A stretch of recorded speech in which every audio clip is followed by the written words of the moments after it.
Many tend to think of spiritual disciplines as these kind of heroic, super strong things that you have to develop in your life in order to prove that you are a serious Christian. And that's about this far away from thinking that if I just do enough spiritual disciplines, I'll become something. Rather than I am something, therefore I want to lean into what that identity is. I hope that makes sense. So it's very important that you understand not only the declared grace of the gospel, but how the means work in order to not get into that trap of thinking that more spiritual disciplines makes you more of a Christian in terms of positionally. The opposite problem is true. There are many evangelicals who are downright lazy. And they basically just say, hey, it's all by grace. Yahoo! Nothing to do. Just cruise and wait till heaven. Okay? And that's a sad view of life, not only because it's not biblical, but because it's a way of life that doesn't lead us into the abundant life that God has called for us. It's kind of like saying, here's a great feast of life, and you'll say, well, I don't want that. I'll just take the appetizer and let it be at that. Isn't that great? Good news. Okay? No. We ought not to be missing out on the new way of life that Christ has given us. So let's then lean into this idea of spiritual disciplines and what it means, and try to give a definition of it. Now, a lot of what I'll talk about today, tomorrow, this week, next week, and the following week, is based on your earlier reading of Willard, Dallas Willard, Spirit of the Disciplines, and a lot of what he talks about, even the framework of disciplines of abstinence and disciplines of engagement. I'll talk about those, and that'll be the basic framework of what I'm discussing. One of the things I enjoy about Willard is his emphasis on the Christian life and training. So he uses this as an example, and I think it's a great one, the illustration of a baseball player. And I like to expand upon it and think about a child. Imagine you have a kid, and that kid is learning how to play some sports, maybe baseball. Okay? So they can get all excited about playing baseball, and if you've ever seen some of these small little people, they have little hats and the little uniforms and the gloves and everything, it's all there. But then it comes time for the rubber to meet the road. It comes time for them to actually hit the ball, right? And fortunately there's T-ball, you have the ball stuck up so they can at least hit it. But imagine a coach or a parent trying to teach their child how to hit the ball. Well, I've been there with my kids, maybe you have if you have kids, and you toss that ball so gently and so slowly, you could slow up gravity, you would, to give them an opportunity to swing at it and hit and connect. What happens if they don't connect? You don't say to them, you don't scold them and say, what are you doing? You weren't trying hard enough. Try harder. No, what do you usually say to them? You say, that's okay. It's all right. You need more practice. Let's just keep doing it. And you'll get it after a while. And then you keep doing that, and eventually they connect. I think that resonates with Willard's distinction between trying hard versus training. And of course, his point is that you don't learn to do anything by virtue of the fact that we are embodied creatures without training in it. If it involves our bodies at all, it involves some kind of training. We're not just brains on a stick.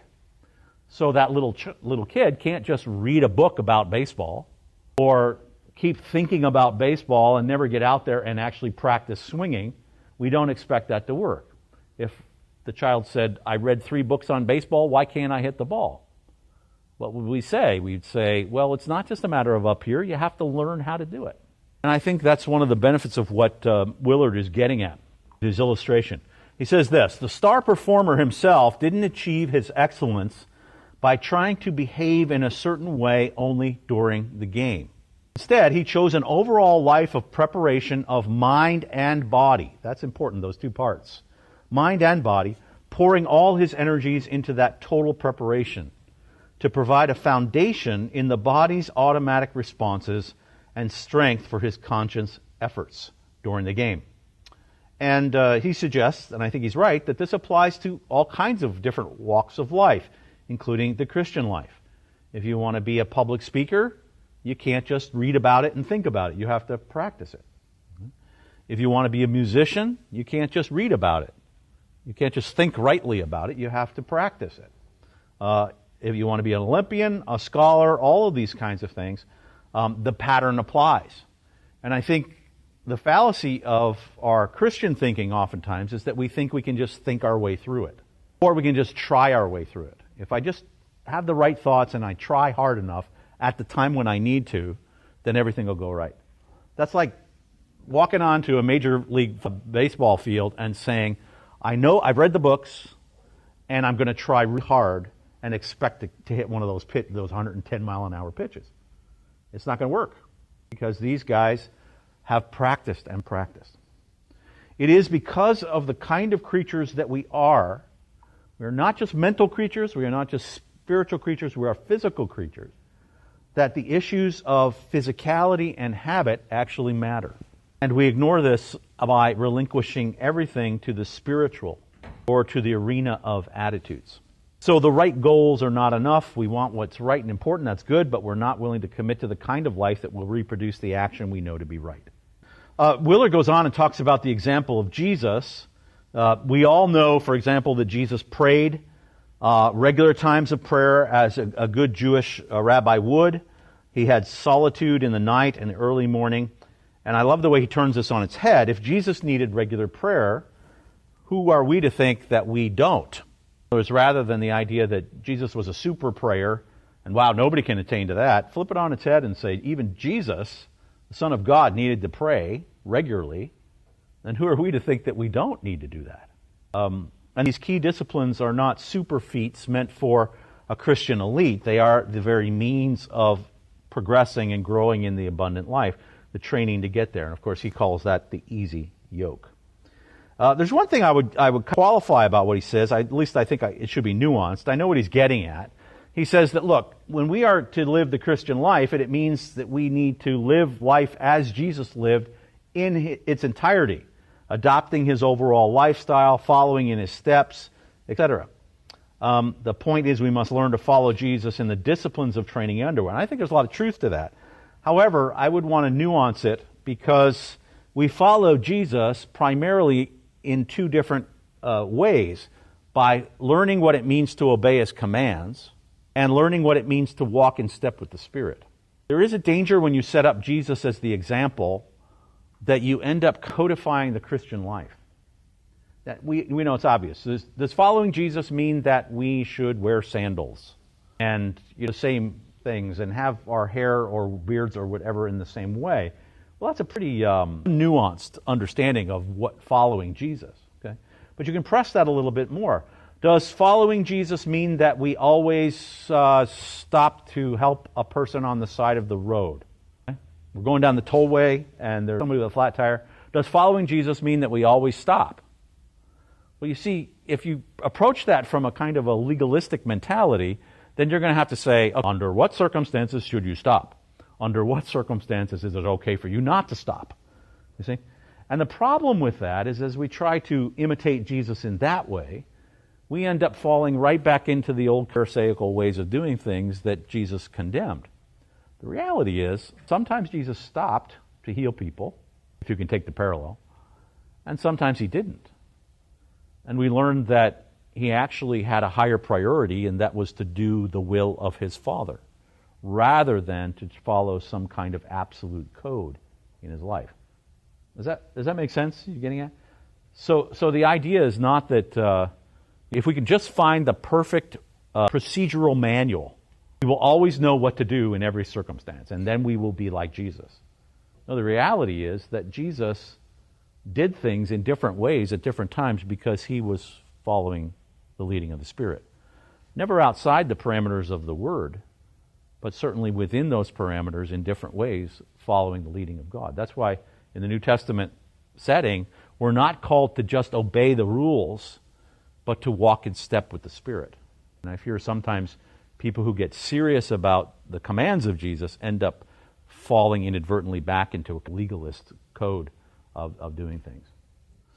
Now, having nuanced that, I still think Willard's point is right. It's not a quick, easy solution, and that's probably the hardest thing for us because we are used to hard effort, instant results, and if we don't get it, we tend to be impatient. We get the idea that everything can be accomplished by effort at the moment. Microwave living. Okay. If you want your food, you can have it now. Put it in the microwave, hit the buttons, and you'll get it fast. And we think life works that way. Families don't work that way. Marriages don't work that way. Churches don't work that way. And our Christian lives don't work that way.